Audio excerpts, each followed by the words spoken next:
नमस्कार दोस्तों। कक्षा 10 साइंस के दूसरे अध्याय के प्रश्नों की बातचीत चल रही थी। देखिए अगला प्रश्न है प्रश्न संख्या 30। लिटमस क्या है लिखिए। तो लिटमस है वो एक प्राकृतिक सूचक है और इसे थेलोफाइटा समूह के लाइकेन यानी लीचेन पौधे से निकाला जाता है। लिटमस विलियन जब न तो अम्लीय होता है और न ही क्षारीय होता है, तब इस लिटमस का रंग कैसा होता है? बैंगनी रंग होता है और इसे प्राय अम्ल और क्षार सूचक की तरह उपयोग किया जाता है। इसके द्वारा अम्ल और क्षार की पहचान की जा सकती है। प्रश्न संख्या 31 देखिए, गंधीय सूचक किसे कहते हैं? ऐसे पदार्थ जिनकी गंध अम्लीय या क्षारीय माध्यम में बदल जाती है उन्हें गंधीय सूचक कहते हैं। जैसे बारीक कटी हुई प्याज है, लौंग का तेल है, तनु वेनिला एसेंस है। इनका उपयोग गंधीय सूचक के रूप में किया जाता है क्योंकि इनकी गंध अम्लीय और क्षारीय माध्यम में बदल जाती है। प्रश्न संख्या 32 देखिए, नेटल के विषय में लिखिए। नेटल एक शाकीय पादप है जो जंगलों में उगता है। इसके पत्तों में डंकनुमा बाल होते हैं जो अगर गलती से छू जाते हैं तो डंक जैसा दर्द होता है। क्यों? क्योंकि इन बालों में मेथेनोइक अम्ल का स्राव होता है और मेथेनोइक अम्ल के स्राव के कारण दर्द होता है। पारंपरिक तौर पर इसका इलाज डंक वाले स्थान पर डॉक पौधे की पत्ती को रगड़कर किया जाता है। क्यों? क्योंकि डॉक पौधे की जो पत्ती है उस रस की प्रकृति कैसी होती है? क्षारीय प्रकृति होती है और यह अम्ल के प्रभाव को समाप्त कर देता है और पीड़ा दूर हो जाती है। ये अधिकतर पौधे हैं वो नेटल पौधे के पास ही उगते हैं। प्रश्न संख्या 33 देखिए, हाइड्रोजन आयन की सांद्रता ज्ञात करने में प्रयुक्त स्केल का नाम लिखिए। अम्लीय वर्षा का कारण और इसके दो कुप्रभाव को लिखिए। देखिए हाइड्रोजन आयन की सांद्रता ज्ञात करने में प्रयुक्त स्केल को क्या कहते हैं? पीएच स्केल कहते हैं। अम्लीय वर्षा देखिए, जब वर्षा के जल की पीएच का मान 5.6 से कम हो जाता है तो वह वर्षा कैसी कहलाती है? अम्लीय वर्षा कहलाती है। अम्लीय वर्षा के कुप्रभाव क्या है? अम्लीय वर्षा का जल जब नदी में प्रवाहित होता है तो नदी की जल का पीएच मान भी कम हो जाता है। ऐसी नदी में जलीय जीवधारी होते हैं उनकी उत्तरजीविता कठिन हो जाती है। दूसरा कुप्रभाव है अम्लीय वर्षा के संपर्क में आने पर चर्म रोग हो सकता है। प्रश्न संख्या 34 देखिए, खनिज नमक किसे कहते हैं? यह साधारण नमक से किस प्रकार भिन्न है? विश्व के कई भागों में ठोस लवणों का निक्षेप पाया जाता है। इनमें बड़े आकार के क्रिस्टल पाए जाते हैं जो प्राय अपद्रव्यों के कारण भूरे रंग के होते हैं। इसे खनिज नमक कहते हैं। साधारण नमक सोडियम क्लोराइड में अपद्रव्य यानी अशुद्धियों का अभाव होता है, इसलिए सफेद रंग के क्रिस्टल के रूप में होता है। जबकि खनिज नमक में अपद्रव्य यानी अशुद्धियाँ पाई जाती है, इसलिए इसके क्रिस्टल भूरे रंग के होते हैं। देखिए निबंधात्मक प्रश्न है। पहला प्रश्न देखिए, विरंजक चूर्ण CaOCl2, बेकिंग सोडा NaHCO3 तथा दोने का सोडा Na2CO3 10H2 के बनाने की विधि यानी निर्माण विधि और इसके उपयोग लिखिए। देखिए बात करते हैं विरंजक चूर्ण की। विरंजक चूर्ण का रासायनिक सूत्र क्या होता है? CaOCl2 होता है और रासायनिक नाम कैल्शियम ऑक्सीक्लोराइड होता है। इसका निर्माण कैसे होता है? शुष्क बुझा हुआ चूना जिसका रासायनिक सूत्र CaOH का कवाइस होता है।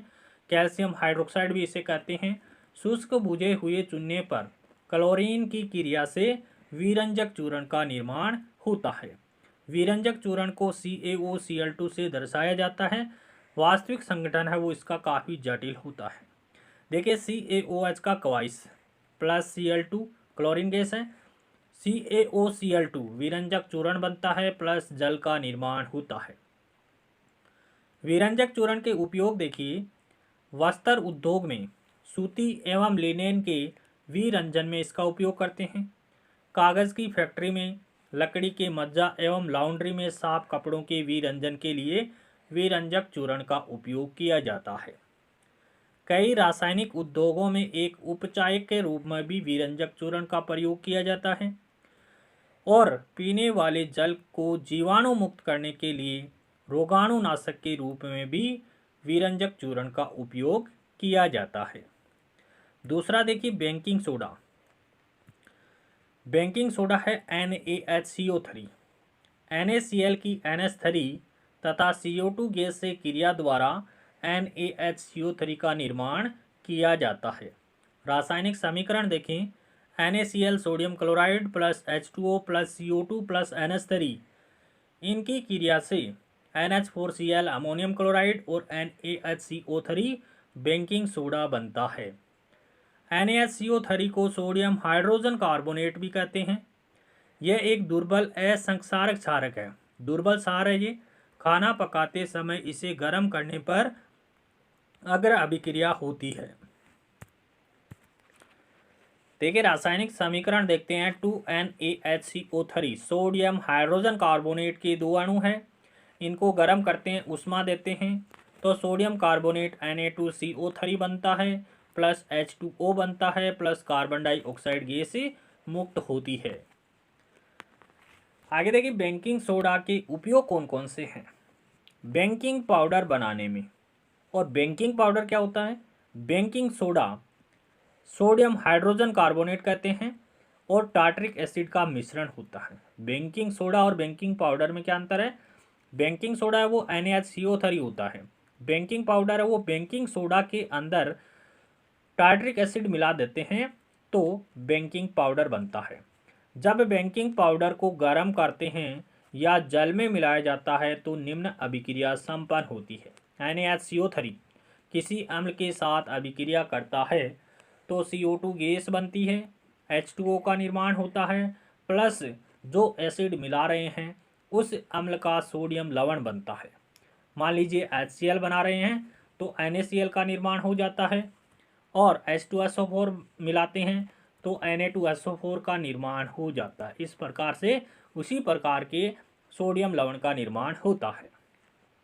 इस अभिक्रिया में उत्पन्न कार्बन डाइऑक्साइड के कारण पावरोटी या केक में खमीर उठ जाता है, खमीर फूल जाता है तथा इससे क्या होता है? मुलायम और स्पंजी हो जाता है। दूसरा उपयोग देखें, सोडियम हाइड्रोजन कार्बोनेट भी एंटासिड का एक संगठक है। NaHCO3 क्या है? एंटासिड का एक संगठक है। क्षारीय होने के कारण यह पेट में अम्ल की अधिकता को उदासीन करके राहत पहुंचाता है। कौन? Baking soda. तीसरा देखिए, इसका उपयोग सोडा अम्ल यानी अग्निशामक में भी किया जाता है। अगले बात करते हैं धोने का सोडा। Na2CO3 10H2O, इसे सोडियम क्लोराइड से प्राप्त किया जाता है। धोने के सोडे को किससे प्राप्त करते हैं? सोडियम क्लोराइड से प्राप्त किया जाता है। बेकिंग सोडा को गर्म करके सोडियम कार्बोनेट प्राप्त किया जाता है। सोडियम कार्बोनेट के पुनः क्रिस्टलीकरण से धोने का सोडा प्राप्त होता है और यह भी किस प्रकार का लवण है? क्षारकीय लवण है।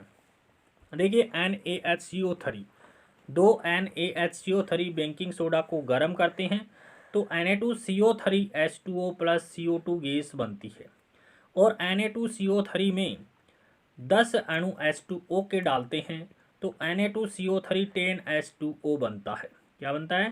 Na2CO3 10H2O, जिसे धावन सोडा कहते हैं या धोने का सोडा कहते हैं। इस धोने के सोडे के उपयोग कौन कौन से हैं? सोडियम कार्बोनेट का उपयोग कांच, साबुन एवं कागज उद्योगों में किया जाता है। इसका उपयोग बोरेक्स, जिसका रासायनिक सूत्र होता है Na2B4O7 के उत्पादन में भी किया जाता है। सोडियम कार्बोनेट का उपयोग घरों में साफ सफाई के लिए भी होता है और जल की स्थायी कठोरता को दूर करने के लिए भी इसका उपयोग किया जाता है।